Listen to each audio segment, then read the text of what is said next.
श्री कृष्ण कन्हैया लाल की जय। श्री निजानंद स्वामी की जय। श्री प्राणनाथ प्यारे की जय।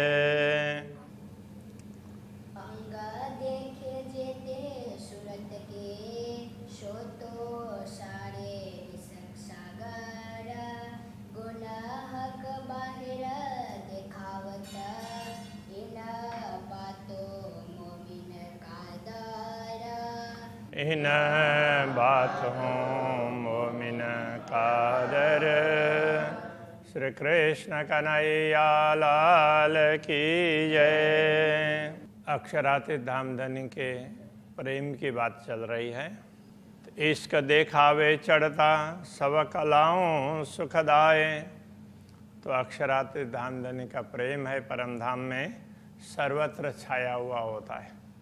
तो ब्रह्मात्माओं में भी वही प्रेम है, वहाँ की सब सामग्रियों में भी वही प्रेम है, पशु पक्षियों में सब में वही प्रेम है। तो प्रेम वो निरंतर चढ़ता हुआ तो वो दिखाते हैं सब कलाओं में सुखदायी, सब कलाओं में वो सुखदायी होता है और प्रेम नित्य चढ़ता हुआ दिखाई देता है।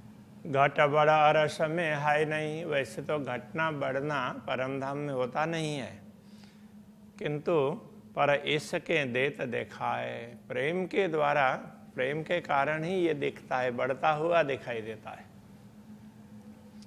कहना सुनना देखना अरस चीज न इश्क बिना। कहना सुनना देखना परम धाम में प्रेम के बिना कुछ भी नहीं है। बोलते हैं तो भी प्रेम टपकता है, देखते हैं सुनते हैं सब में प्रेम ही प्रेम टपकता है।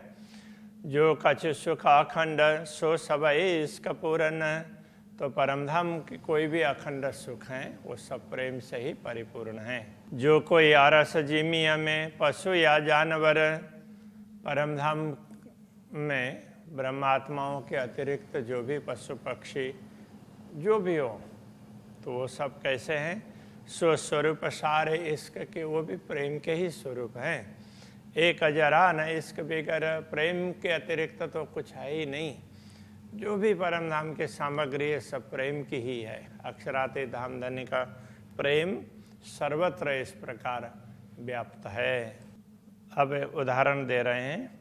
दुनी पंखी बिछवा ना सहे, वह आगे ही उड़े अरवाह। दुनिया में एक छोटा सा पक्षी होता है, वो भी दूसरे पक्षी उसका परस्पर वो उनका प्रेम है। तो एक मरता हो तो उसका वियोग सहन नहीं कर पाता, दूसरा भी मर जाता है। जैसे रामायण लिखा गया तो वाल्मीकि जी देख रहे थे कि तालाब में क्रौंच पक्षी दोनों प्रेमालाप में थे। तो एक व्याधा ने आकर के तो एक को मार दिया। तो दूसरे ने उसको देख करके, तो उसको मरते हुए देख करके उससे मरने से पहले उसने अपने प्राण छोड़ दिए। तो उनको लगा कि तो इसने फिर उनको लगा कि ये व्याधा कितना निर्दयी है। तो उसमें उनसे अंदर की उनकी करुणा है वो शब्दों के रूप में बाहर निकले। तो वो पहले काव्य बना। तो ऐसा माना जाता है। यत् क्रौंच मिथुनादेकम अवधि काम मोहितम। तो माँ निषाद प्रतिष्ठाम त्वाम अगम शाश्वती समा, ऐसा करके ये श्लोक का श्लोक की प्रथम पंक्ति है और वो पहले बोली थी वो दूसरी पंक्ति है। तो उस प्रकार की बात ये कहते हैं कि यहाँ पर पक्षी भी एक दूसरे का वियोग सहन नहीं कर सकते। वो दूसरे के वियोग की पीड़ा तो सहन नहीं कर पाते हैं, वो उससे पहले ही मर जाना चाहते हैं। गिरता है आकाश से होता है पुरजा पुरजा। तो वो आकाश में उड़ रहे हों तो भी वो गिर करके तो वो उन शरीर उनका टुकड़ा टुकड़ा हो जाता है।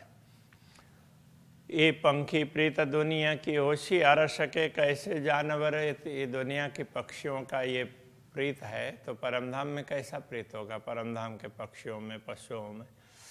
ये नेमुना इतना बने और बताइए क्यों कर, जब उसका उदाहरण ही दुनिया में नहीं बन सकता है तो बताएं कैसे। पूरा असल झिमी बराबर और उज्ज्वल ज्योत प्रकाश, परमधाम की पूरी भूमि है वो प्रकाश से परिपूर्ण है, वो प्रकाश प्रेम का ही है, ये कहना चाह रहे हैं। कहो कम ज्यादा न देखिए और ज्योत भरे अवकाश, तो प्रकाश कहीं भी कम हो कहीं ज्यादा हो ऐसा लगता नहीं, सर्वत्र प्रकाश छाया हुआ है, तो वो प्रकाश प्रेम का ही है, तो प्रेम ही तो छाया हुआ है, ये कहना चाह रहे हैं। पशु पंखी सब में पूर्ण दिल छाया पूर्ण बन, तो पशु पक्षी भी, पशु पक्षी में भी वही प्रेम परिपूर्ण है और वो जैसे चाहते हैं अक्षरातीत धामधनी उसी प्रकार से वन उपवन वगैरह हैं तो उनमें भी वो प्रेम ही छाया हुआ है। इन जिमी पशु पंखियों जिक्र करे रोशन, तो परमधाम की भूमि के पशु पक्षी हैं वो सब हमेशा जिक्र करते हैं, जिक्र मतलब स्मरण करते हैं, तो अक्षरातीत धामधनी के प्रेम का ही स्मरण करते हैं। हाँ, जिक्र करे रोशन ना, तो वो प्रकाश का जिक्र करते हैं, मतलब वो प्रेम का प्रकाश। हाँ, और आशिक वाय दत्त के इन्हों बड़ी पहचान, तो परमधाम के जो वाहिद का मतलब अद्वैत भूमि का परमधाम के इस प्रकार के जो भी आशिक हैं, केवल ब्रह्मात्मा ही आशिक नहीं, सारे ही आशिक हैं अक्षरातीत धामधनी के। इन्हों बड़ी पहचान, इनकी सबसे बड़ी पहचान यही है कि एक खूब खिलौने हक के मुख मीठी सुनावे बान, तो ये सब अक्षरातीत धामधनी के खिलौने ही हैं, तो उनको रिझाने के लिए है। वो सब अक्षरातीत धामधनी जैसा चाहते हैं उस हिसाब से उनको प्रकट करते हैं और वो धामधनी का ही गुणानुवाद करके उनको रिझाते रहते हैं। तो ये खूब खुशहाली, खूब खिलौने, इसलिए ये कहे हैं मुख मीठी सुनावे बाना, अपने वाणी से, अपने मुँह से मीठी वाणी सुनाते हैं। खूबी खुशहाली पूर्ण, ऐसी ये पूरी खूबी खुशहाली है, मतलब ये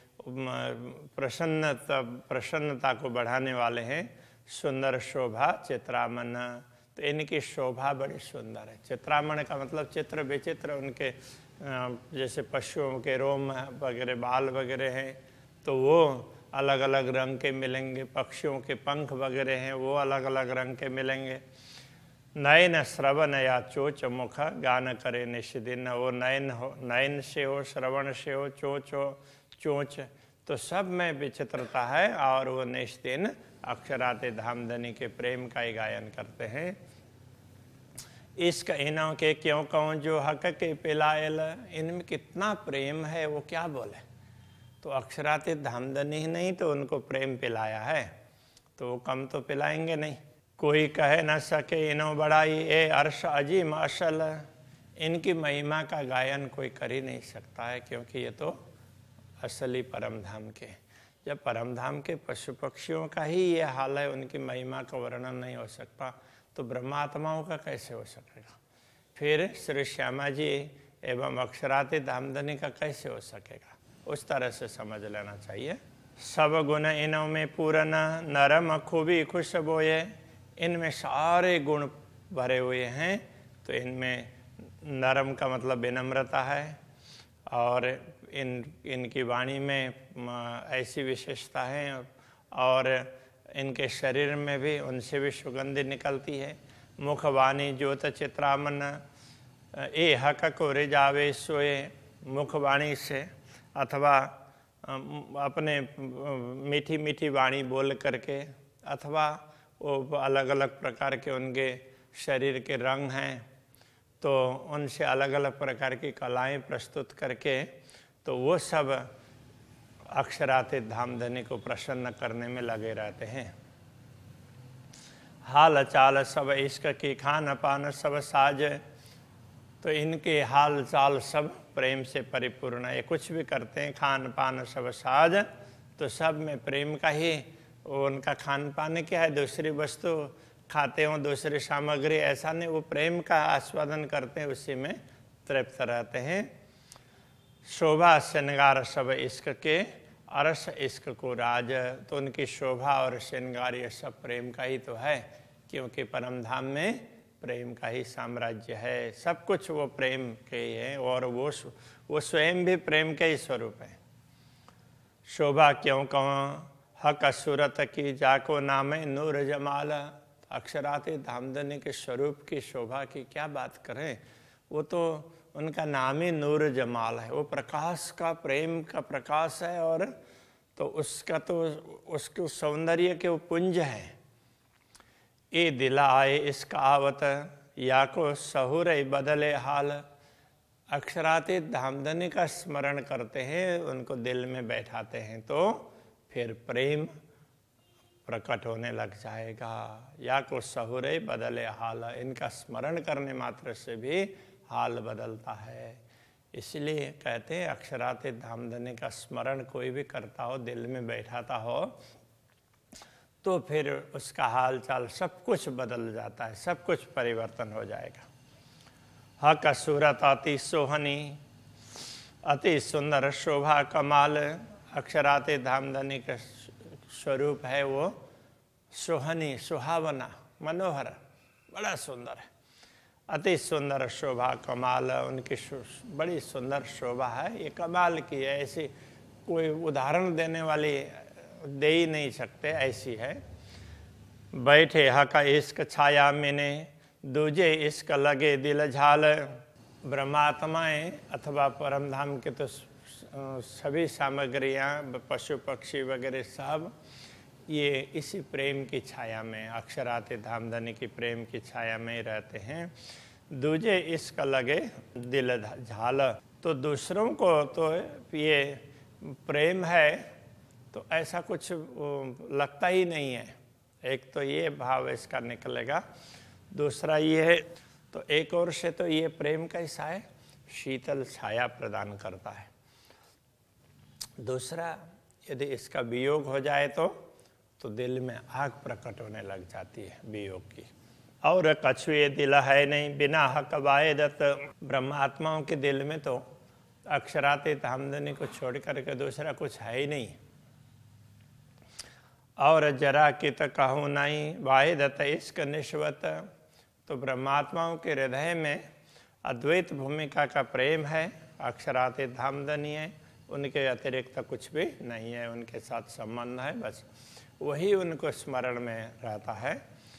जित रहे आग इश्क की, तित देह सुपन रहे क्यों कर।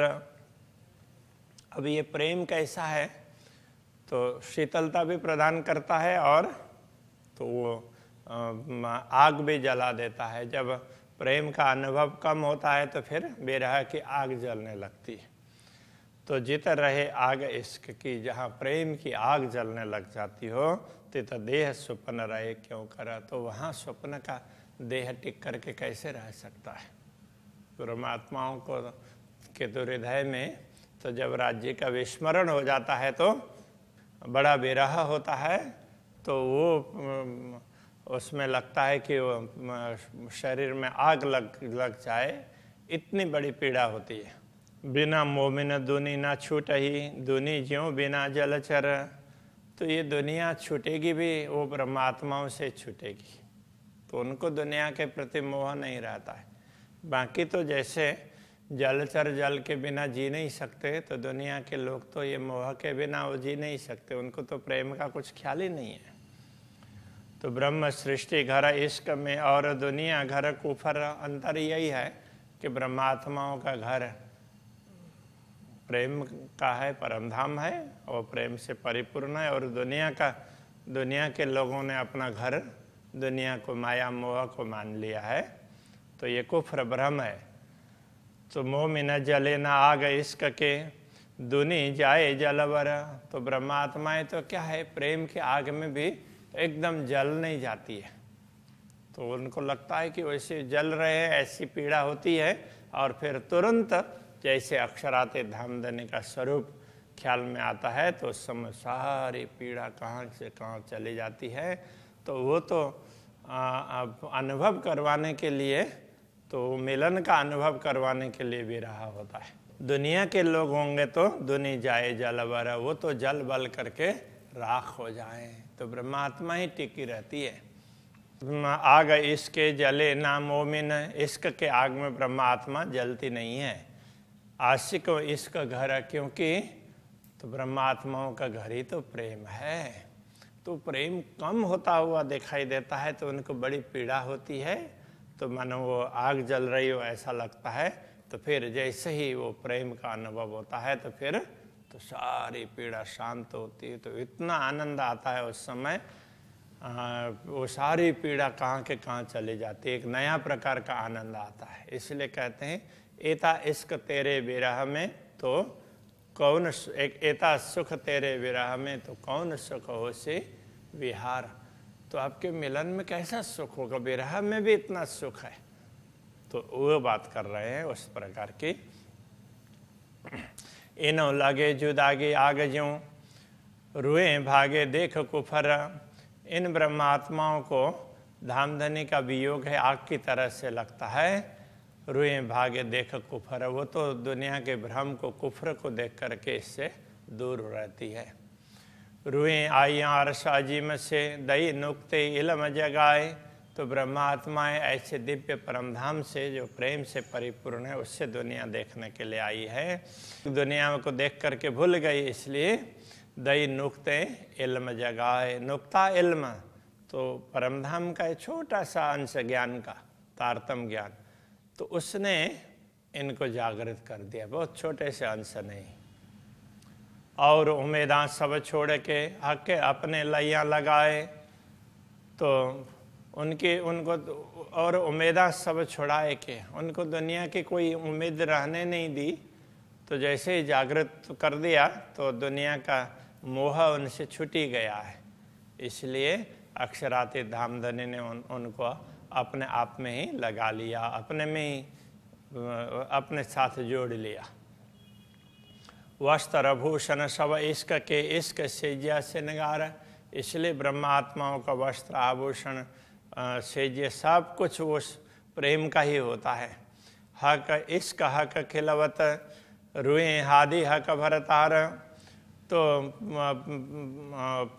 ब्रह्मात्माओं को मिलन का सुख होता है तो वो भी प्रेम का ही है, धामधनी से मिलन का। रुए हादि हक भरतार, तो ब्रह्मात्माएं श्री श्यामा जी और अक्षराते धामधनी का मिलन है, वो सब प्रेम का ही है। जुगल स्वरूप जब बैठता इश्क जाने दिल की सब। जब अक्षराते धामधनी मूल मिलाव में विराजमान होते हैं तो ब्रह्मात्माओं को वो सबके दिल के प्रेम को जानती, इश्क जाने दिल की सब। तो ब्रह्मात्माएं भी श्री राज्य के अंदर के प्रेम को समझती है और श्री राज्य भी ब्रह्मात्माएं के प्रेम को समझते हैं। इश्क बोल काढ़े जिन हेत को, अक्षरातीत धामधनी किसी एक ब्रह्मात्मा को भी प्रेम से कुछ बात करते हैं तो दूसरे सारे ब्रह्मात्माओं को वो सुख प्राप्त होता है। उत्तर पावे दूजा दिल, तब दूसरे को भी लगता है कि मुझे ही उत्तर दिया है, ऐसा लगता है। जुगल स्वरूप इत बैठत, परमधाम में जब मूल मिलाव में युगल स्वरूप बैठते हैं तो दो दिल की पावे मोमिन। तो श्री राज्य और श्यामा जी के हृदय की बात ब्रह्मात्माएं भी समझ जाती है। एक वचन मुख बोलते पावे पड़ उतर आधे सुकन। के अक्षराते धामधनी तो क्या है कि ब्रह्मात्माओं ने एक वचन बोला तो आधा भी पूरा नहीं हुआ, इतने में तुरंत उनके भाव समझते हैं और उत्तर दे देते हैं। तो उनको ऐसे तुरंत उनको उत्तर प्राप्त होता है। इश्क बोले सुने इश्क सब इश्क की विशाता, परमधाम की सारी सामग्री प्रेम से परिपूर्ण है। बोलना चलना सब कुछ प्रेम से, प्रेम ही प्रेम है। जो गुज दिल मासुक की सो आशिक से जानी जाता। तो अक्षराते धामधनी के हृदय में जो प्रेम का रहस्य भरा हुआ है वो ब्रह्मात्मा ही समझ सकती है। अभी यहीं रखते हैं। तो श्री कृष्ण कन्हैया लाल की जय।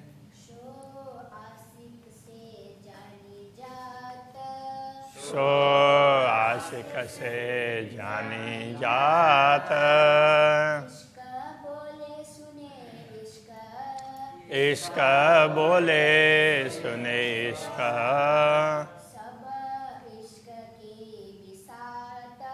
सब इश्क की विसात। जो गुज दिल माशूक की,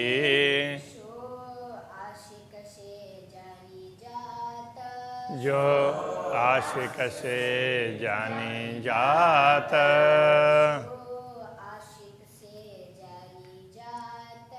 सो आशिक से जानी जात।